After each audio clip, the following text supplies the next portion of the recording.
U-radio er dejligt. Og AU-radio, det er hot. Så hot. U-radio er optur. Og når musikken spiller, så går det godt. Gemt i skjul sidder jeg og lytter. Og på kirkegård John har lavet ting, for de skal sidde og hygge. U-radio elsker dyr. Og alle dyr, de elsker den, ja. Altså Anders, så får du ikke med på koret indtil videre. Det er fordi, jeg først lige er kommet, for jeg har været i Jylland hos min farmor. Og min farmor, hun har lige vundet DM i hybenmarmelade. Er det noget, der er noget fis i? Nej, det er der ikke.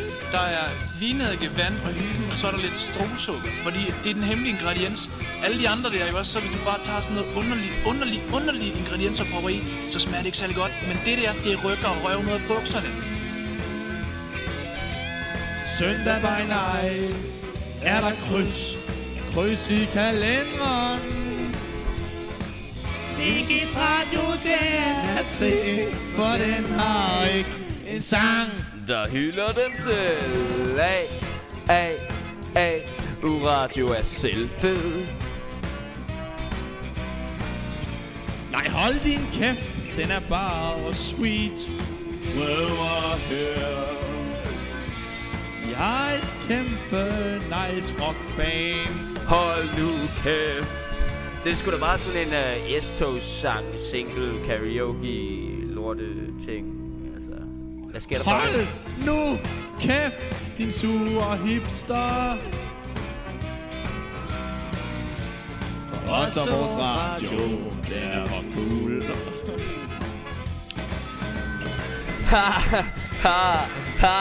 Sagde du cool der? Vi sidder jo bare i en kælder helt uden kæld. Hvorfor skal du være så negativ, Kette? Men jeg synes bare, det hele handler om fis og brud og sådan noget. Det gider jeg slet ikke være med til det her.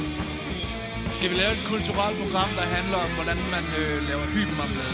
Ja, det siger jeg også. Det vil fandme ikke være i orden. Hvad synes du, Kette? Jo, top notch. Hvor du skal altid kæmpe imod os andre.